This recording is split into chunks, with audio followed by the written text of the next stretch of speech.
Hey, what's up, you guys? My name is Xander Foster, and today I am interviewing my best friend on some gay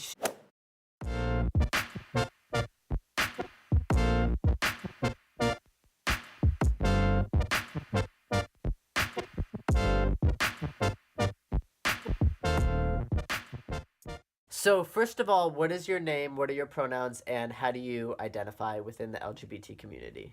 Alright, so my name is Sky. I identify as genderqueer and typically just call myself queer both in like sexual orientation or gender identity. I use the pronouns they, them, or she, her. So, for people who don't know, what the is genderqueer? So for me, that just means that I don't fit into the nice like boxes of male and female. I'm not on the binary, I'm more of in the middle. Technical difficulties, the girlfriend called. So, I am a binary trans man. I identify as trans and I identify exclusively as a man.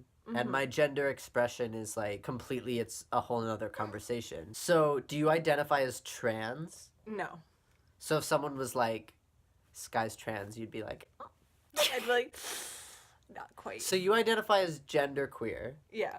But you don't identify as trans. Yeah. For me, the trans identity is for people who are mostly trans-binary. And it doesn't so much include the middle section. Because I feel like that takes away from people who are male to female or female to male. Like binary trans experience. Yeah. See, it's interesting because I'm a binary trans man. And I sort of consider trans as anyone who isn't cis. Okay. So, like, if you're agender or gender fluid or genderqueer or FTM or MTF, that to me, that's all trans. I would never go up to someone who doesn't identify as trans but calls themselves genderqueer and be like, you're trans, but, like, that's how I sort of compartmentalize it in my brain. From your perspective, would you identify genderqueer, gender fluid, agender as non-binary? As, like, Yeah. it's a third, like, non-binary? Yeah. Your sexuality, you identify as queer. Yeah. Would you identify with any labels other than queer in terms of your sexuality? I would use lesbian. Lesbian? That's about it. Or gay, you know, gay, the nice yeah. umbrella. But you wouldn't say that you're like pansexual or demisexual. No. Females are attractive. Let's like date those. Yeah. Females are attractive. So, how did you realize your identities, both your sexual orientation and your gender identity? That was you. I was just like, Here's lesbianism. Basically. No, that's what your parents think. We can't tell the whole world that I turned you gay. So when I was in middle school, I was like, I think I might be attracted to women. Did you know, like, what lesbianism and, like, what gay was? Kind of. You did know gay people. Yeah. I had a couple friends. I'm sitting there at the age of 12. We've just learned about, like, gays and bis in school? In health class. Oh, okay. I think I like women. But I was also like, but men are attractive? Question mark?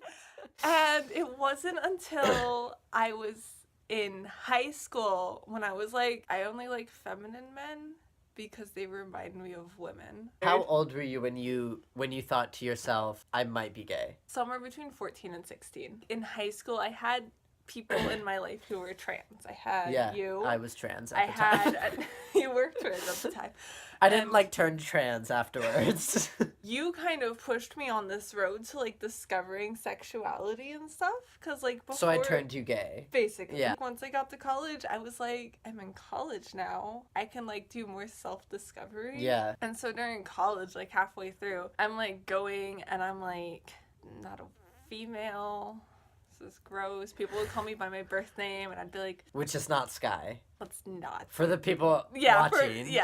Like my birth name isn't the same as the name I use now. Do you think you'd experience body and or social dysphoria on any level? I think I have. But that may also be due to just like, you know, social standards. Like, you're not thin enough. And then there's a time where it's like, my chest is not flat. Or what the is wrong with this? So, like, Not maybe so more much like on body camera. dysmorphia and or like just regular like cis people insecurities. Yeah. Yeah, okay, that makes So many sense. insecurities. You came out in 10th grade? To me. To you. I To was me. like, not to everyone. You were like, My no. parents, I probably officially came out at 18. 18. So do you think that because you went through this whole self-discovery of your sexuality, do you think that helped you in your discovering of your gender? Because they are two completely different things That is and true. completely different processes, but do you think it helped you I discover think your so. gender? I think it did. And at the time, I had a friend who's a trans female. You know, we could like talk about like things that females experience, and she could tell me things like From her perspective. Exactly. And it was enlightening because we understood more of like similar ideas and concepts. You've known and you've met many trans people in your life. Yeah. Do you feel that you identify as a genderqueer person more with trans people or more with cis people? I always just feel like an awkward like person because I'm like, I don't fit into these bubbles. Yeah. You know, it feels like you have to conform to everything. I have to conform in order to fit in and be seen as like a normal person. Yeah. I don't know, I feel awkward when I'm around just cis people or around like just trans people. Yeah. But like, what about when you interact with other people who are non-binary? I knew a couple people that were genderqueer, but the one person who I like really bonded with ended up being a trans man. There's nothing wrong with that. But like I felt like we had that really big connection. I feel like we still, whenever I see him, have a connection because we had that to bond over at first. You talked about sometimes wanting a flat chest and how some days you want a flat chest. And I know that you do bind sometimes. Yeah. But not always. Yeah. Have you had any thoughts about gender confirmation surgery? So I wouldn't say I've really had thoughts about gender confirmation surgery. I mostly like the idea of boobs that grow and shrink as you like. Yeah. We've talked about this before. Yeah. Like you wake up one day and you're like, I would like to press this button. They'll be this size today. My outfit doesn't go with these tits today. You talked about, or how I interpreted it, sort of tentative to identify as trans because you felt it took away from the binary trans experience. Yeah. I'm wondering if you could go a little bit more into like how you feel that would take away from my experience as a trans man. I find that I've always flowed more towards the feminine side of the spectrum. Here's the spectrum. Yeah. They have the middle, and I've always kind of been... So you're like in between the middle and the female side. Exactly. So like I don't feel like I am a trans person. But if you're non-binary and you identify as trans, to each everyone's own. Do you think that you feel societal pressure to present a certain way and that's why you can't sort of have the gender expression that ideally you would want? Or are you presenting ideally how you want now? I think it's part of both of those. Because society does pressure a lot. You know, like, the dresses, the shaved, like, I don't shave my legs. I do wear more dresses now. If you didn't feel societal pressures, how would you present differently, if so? Oh, God. I think I would go for a more masculine look. That's interesting. I find that, like, I want to conform more to this, like, professional look. And society has their standards. Men wear the button up with the tie, with the pants that look nice and have a press. Slacks. Yeah. There we go. And then women, you wear your flowy dress with the tights or the pantyhose or whatever, and your pair of heels or flats. So from your perspective, you don't see society being accepting of a non-binary professional attire? No. That's interesting. I would never have been attuned to that because since I'm a binary trans man, it's like after I transitioned socially, it was like, okay, obviously I wear a button up and a tie. Yeah. I never had the conflict of I want to wear pants and a blouse or whatever, you know? What are some of the worst questions that you get because of your sexual orientation and your gender identity? Okay, so my favorite terrible question Yeah. is... Are you a boy or a girl? It's one of my favorite questions because it means that people look at me and they're like, you don't have any...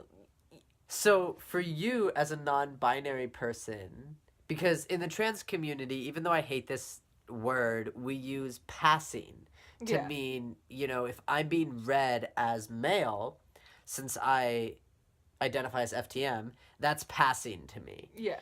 So for you, if someone's not sure of what you are, or if they say, is that a boy or a girl, is that your passing? Yeah. That makes me feel like a billion times better because I'm like, oh my god, you can't read me.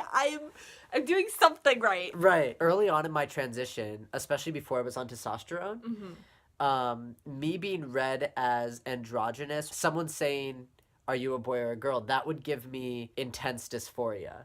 And I hated that question. I dreaded that question. I could see it in people's faces. Yeah. I always prefer people ask me a question Right. than just sit on a question. Then they're either assuming Yeah. or they have this huge question that's just like every time they see me, they're going to think about like, Does he have a penis? Does he? I just like want to know, and I can't think of anything else. besides you? what's in his pants.